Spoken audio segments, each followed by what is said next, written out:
করবেন মিনহা খালাকনাকুম ওয়া ফিহা নুঈদুকুম ওয়া মিনহা নুখরিজুকুম তারাতান উখরা।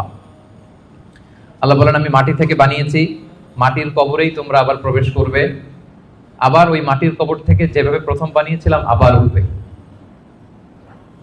এই যে আবার উঠবো, আবার জেগে উঠবো, আমার সর্বশেষ যে লিখিত বই এক নজরে কোরআন, তার আগের বইটার নাম জেগে ওঠো আবার।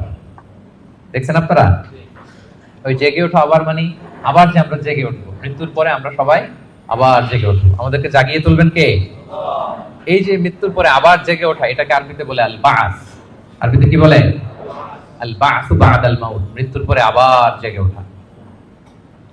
তো এই জেগে ওঠা, মৃত্যুর পরে মানুষ যে আবার জেগে উঠবে, আবার বেঁচে উঠবে, এইটা মক্কার কুরাইশরা মানতে পারতেছিল না।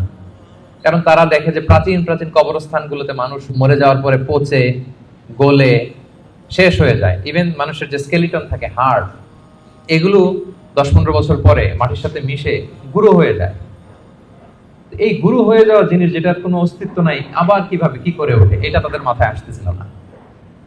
তো আস ইবনে ওয়াইল নামে এক মুশরিক, সে একটা পুরাতন কবরের ভেতরে সামান্য কিছু মানুষের হাড়, ওটাকে এরকম হাত দিয়ে মোচড় দেওয়ার পর এটা ডাস্ট হয়ে গেছে, পাউডার। আসলে মানুষের হাড়, মরে যাওয়া মানুষের হাড়, পাউডারটা এনে রাসূল সাল্লাল্লাহু আলাইহি ওয়াসাল্লামের কাছে এনে এরকম একটা ফু দিয়েছে।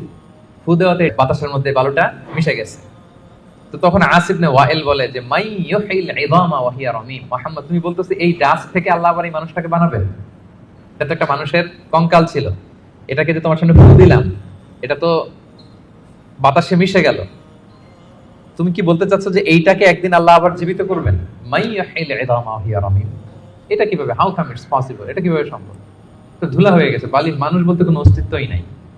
আল্লাহ রাসূল সাল্লাল্লাহু আলাইহি ওয়াসাল্লাম বললেন যে হ্যাঁ, আল্লাহ তাআলা এই ডাস্ট থেকে, এই ধুলা থেকে, বালি থেকে এটাকে আবার পুনরায় জীবিত করবেন, যেমনি আল্লাহ প্রথম মানুষকে বানিয়েছিলেন।